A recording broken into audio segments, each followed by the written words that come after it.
Hai adik-adik, apa kabar semua? Pada kali ini kita akan belajar materi tentang macam zat dan perubahannya. Adik-adik, apa sih yang dimaksud dengan zat? Nah, jadi zat disebut juga sebagai materi, di mana zat adalah segala sesuatu yang memiliki massa dan menempati ruang. Ditinjau dari segi wujudnya, zat dibedakan menjadi tiga, yaitu yang pertama ada zat padat, yang kedua ada zat cair, lalu yang ketiga ada zat gas. Zat padat dapat seperti kayu, tanah, pasir, batu, dan lain-lain. Lalu kalau zat cair dapat seperti air dan minyak. Lalu kalau zat gas dapat seperti udara. Nah, sekarang kita akan mengenal ciri-ciri daripada ketiga zat tersebut. Yang pertama, zat padat atau biasa disebut sebagai solid ya. Partikelnya berdekatan dan teratur. Lalu ciri yang kedua, partikelnya susah dipisahkan. Mungkin karena dia terlalu padat sehingga partikelnya dia rapat ya dan susah untuk dipisahkan. Lalu ciri yang ketiga, volume dan bentuknya tetap. Lalu ciri-ciri daripada zat cair atau disebut sebagai liquid. Partikelnya masih berdekatan tetapi tidak teratur. Mungkin dapat kita mengamati ya, di mana partikelnya itu agak saling berjauhan ya, dan itu biasanya saling berubah-ubah. Partikelnya lebih mudah dipisahkan, sehingga volumenya tetap dan bentuknya juga berubah-ubah. Lalu ciri daripada gas tersebut, jarak antar partikelnya saling berjauhan dan partikelnya mudah dipisahkan, sehingga juga volume dan bentuk daripada zat gas tersebut itu berubah-ubah. Sekarang kita akan mempelajari perubahan wujud zat. Coba adik-adik perhatikan bagan daripada perubahan wujud zat yang sudah kita pelajari sejak kita SD. Kita dimulai dari membeku. Perubahan wujud zat cair menjadi padat. Salah satu contoh, air menjadi es. Perubahan wujud zat cair menjadi padat itu terjadi karena perubahan suhu, yaitu proses pendinginan. Berikutnya adalah mencair. Perubahan wujud zat padat menjadi cair. Salah satu contoh, es menjadi mencair. Jadi kebalikan daripada proses membeku. Kalau zat padat, perubahan terjadi karena suhu dalam proses pendinginan.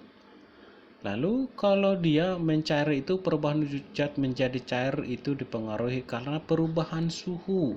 Contoh, ketika es itu dia diberikan panas, maka es itu dia nanti akan mencair. Selanjutnya adalah menguap. Perubahan wujud zat cair menjadi gas. Salah satu contoh ketika kita memasak air panas. Air yang panas tersebut akan mendidih dan mengeluarkan uap. Uap itulah yang biasa disebut sebagai proses penguapan. Nah, sekarang kita akan masuk ke unsur senyawa dan campuran. Materi atau benda di sekitar kita dapat diklasifikasikan berdasarkan kemiripan sifat fisika dan sifat kimianya. Materi dapat dikelompokkan menjadi zat tunggal dan zat campuran, di mana zat tunggal adalah materi yang seluruh bagiannya mempunyai susunan dan komposisi tetap.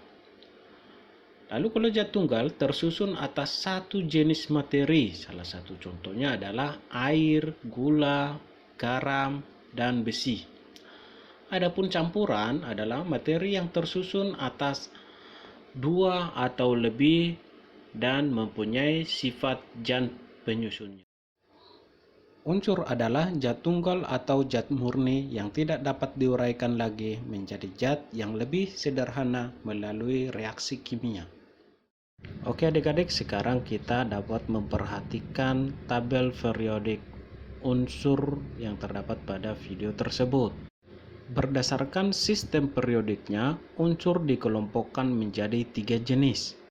Ada logam yang berwarna biru, lalu ada semi logam yang berwarna kuning gelap, lalu ada non logam yang berwarna kuning terang. Sekarang kita akan mengenal ciri-ciri daripada unsur-unsur tersebut.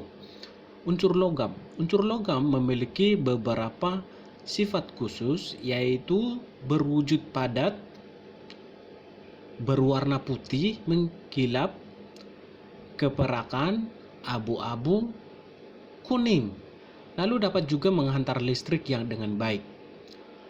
Lalu unsur logam itu memiliki titik didih atau titik leleh yang tinggi, serta dapat dibentuk menjadi lempengan atau lembaran.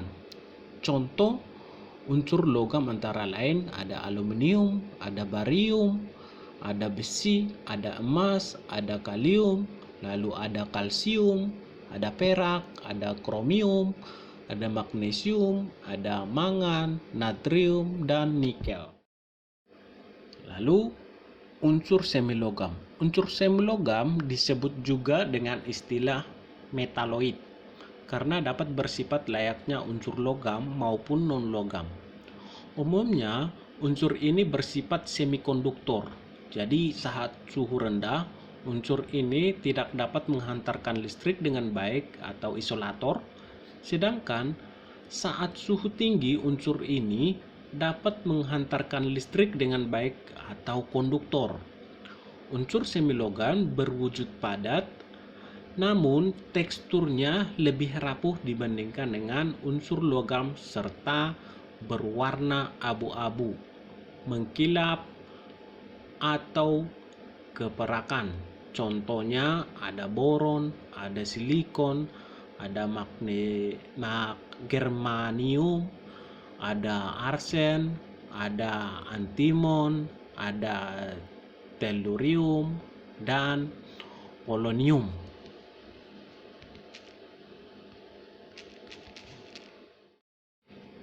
Unsur non-logam.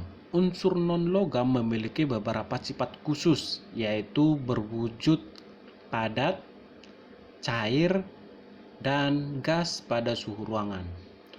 Umumnya, unsur non-logam ini berwarna tidak mengkilap, lalu bukan penghantar listrik dan panas yang baik, mempunyai titik didih atau titik leleh yang rendah, serta tidak dapat dibentuk atau direntangkan atau ditarik.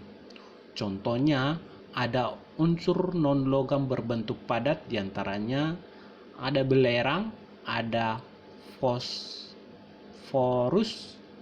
ada karbon, ada silikon, dan iodin. Sementara itu, unsur non-logam berbentuk gas, antara lain ada fluorin, ada helium, ada hidrogen, ada klorin, ada nitrogen, oksigen, dan neon.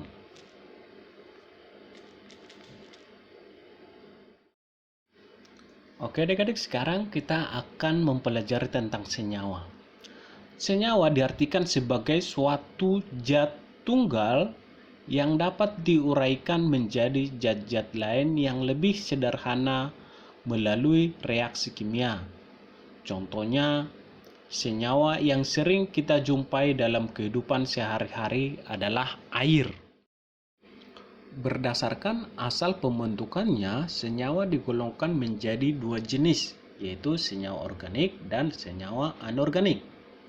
Senyawa organik berasal dari makhluk hidup atau dari proses fotosintesis.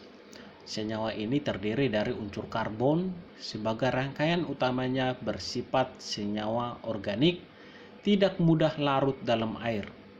Namun, akan larut jika dicampur dengan pelarut yang sifatnya organik juga. Selain itu, akibat unsur pembentukannya yang berupa karbon, senyawa organik cenderung akan mudah terbakar. Contohnya senyawa organik antara gula, alkohol, dan urea. Lalu senyawa anorganik berasal dari sumber daya mineral yang terdapat di bumi. Senyawa ini memiliki titik didih atau titik leleh yang relatif tinggi dibandingkan dengan senyawa organik. Senyawa organik memiliki sifat mudah larut dalam air dan cenderung tidak mudah terbakar. Contohnya adalah senyawa organik yaitu air, ada garam, ada karbon dioksida, dan masih banyak lagi.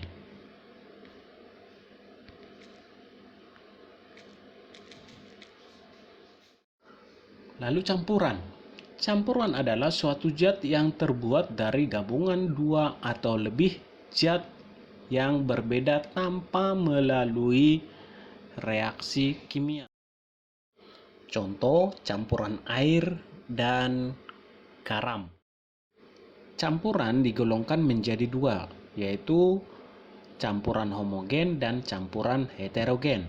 Campuran homogen terjadi apabila seluruh materi penyusun campuran itu tidak dapat dibedakan lagi antara satu dengan yang lainnya, tetapi sifat dari masing-masing materi penyusunnya masih dapat terlihat. Contohnya campuran air dengan susu bubuk coklat. Saat kamu mencampurkan kedua zat tersebut, air dan susu bubuk coklat telah bercampur menjadi cairan yang berwarna coklat. Akibatnya, kamu tidak bisa membedakan mana zat yang merupakan air dan susu. Tetapi, sifat dari masing-masing zat itu masih tetap terlihat, yaitu sifat cair dari air dan sifat manis dan warna coklat dari susu bubuk coklat. Nah, lalu campuran heterogen. Sementara itu, campuran heterogen terjadi apabila seluruh materi penyusun campuran itu beserta sifat-sifatnya masih dapat dibedakan satu dengan yang lainnya. Contohnya adalah campuran air dengan minyak goreng. Oke adik-adik, sampai di sini dulu pembelajaran kita untuk kali ini. Sebagai tambahan, teman-teman atau adik-adik juga dapat membaca dari materi-materi yang ada pada buku yang kita pegang masing-masing ya. Terima kasih, sampai ketemu di video berikutnya. Salam.